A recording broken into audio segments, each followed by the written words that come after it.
Assalamualaikum warahmatullahi wabarakatuh. Saya Faikul Hilmi dengan NIM 2024 12085.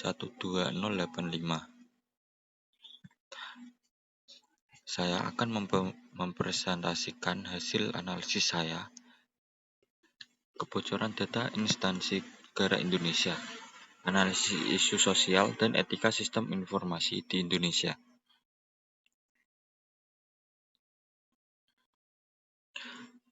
Perkembangan teknologi informasi di Indonesia berkembang pesat seiring dengan meningkatnya penggunaan internet dan perangkat digital. Sistem informasi kini telah menyentuh berbagai aspek kehidupan, mulai dari pemerintahan, bisnis, pendidikan, hingga kehidupan pribadi. Namun, di tengah kemajuan ini, muncul tantangan besar berupa isu sosial dan etika terkait penggunaan serta pengelolaan data pribadi. Tidak hanya data pribadi, kelompok maupun organisasi. Salah satu isu yang mengemuka adalah maraknya kasus kebocoran data pribadi yang dapat merugikan individu maupun kelompok. Kebocoran data ini bukan hanya mencoreng reputasi pihak terkait, tetapi juga menimbulkan keresahan publik. Fenomena seperti ini menimbulkan pertanyaan mengenai sejauh mana keamanan dapat dijaga, serta bagaimana sih pemerintah dan masyarakat dapat bersinergi untuk menjaga privasi di era digital ini.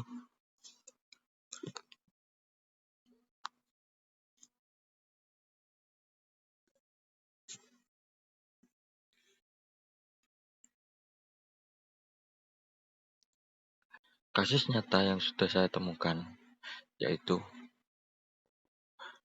kasus kebocoran data yang dilakukan oleh Bejorka.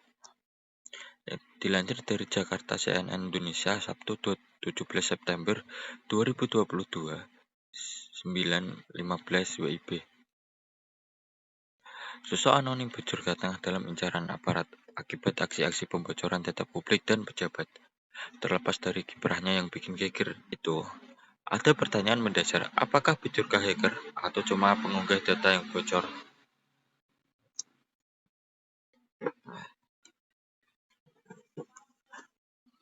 Lepas dari hacker atau cuma pengunggah data yang bocor, namun ini mencoreng nama baik negara Indonesia.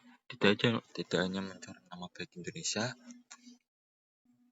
namun ini sebagai tanggung jawab petinggi atau pemerintah Indonesia untuk menjaga keamanan masyarakatnya.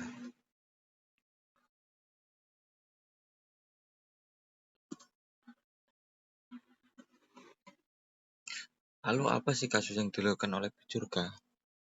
Salah satu kasusnya kebocoran data kependudukan.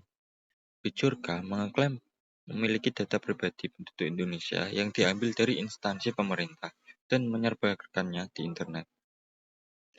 Yang kedua, penyebaran data pejabat negara. Ia juga merilis data pribadi sejumlah pejabat publik, termasuk nomor telepon dan alamat rumah, yang membuat masyarakat resah. Yang ketiga, pembobolan data SIM card. Bejorka pernah mengungkap data kartu SIM yang mengandung informasi sensitif, menimbulkan kekhawatiran akan menyalahgunakan data tersebut.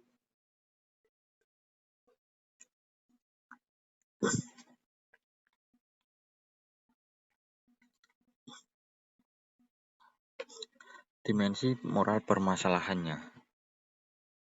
Dimensi moral permasalahan.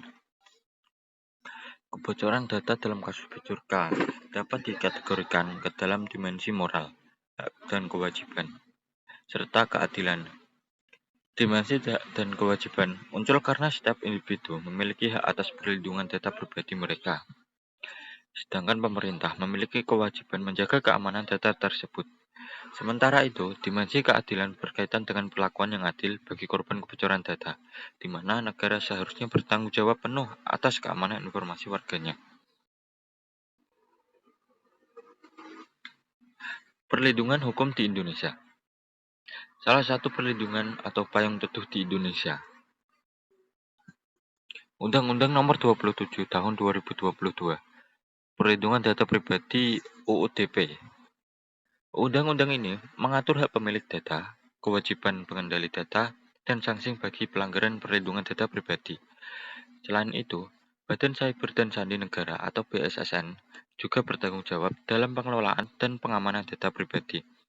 Namun, implementasi pengamanan data pribadi peraturan ini masih dirasa belum maksimal karena masih seringnya terjadi kasus kebocoran data yang melibatkan pihak pemerintah maupun swasta.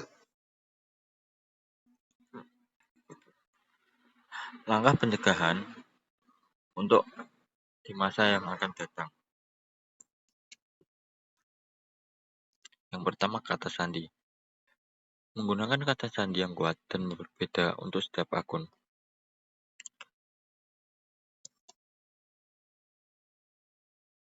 Yang kedua, autentikasi dua faktor. Memanfaatkan fitur autentikasi dua faktor. Yang ketiga, pembaruan perangkat lunak. Rutin memperbarui perangkat lunak untuk mengurangi kerentanan terhadap serangan cyber.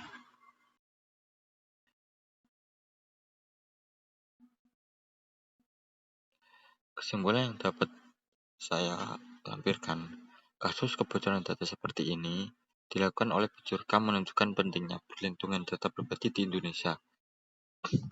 Sebagai masyarakat yang hidup dalam dunia digital, kita tidak hanya mengandalkan pemerintah dalam menjaga keamanan data, tetapi juga harus meningkatkan kesadaran dan literasi digital secara mandiri.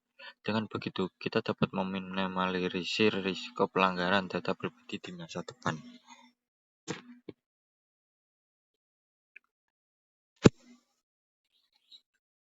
Berikut adalah sumber yang saya dapatkan dari website berikut. Saya mendapatkan berbagai informasi dan menghasilkan analisis ini.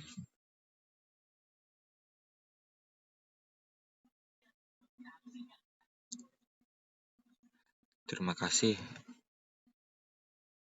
Wassalamualaikum warahmatullahi wabarakatuh.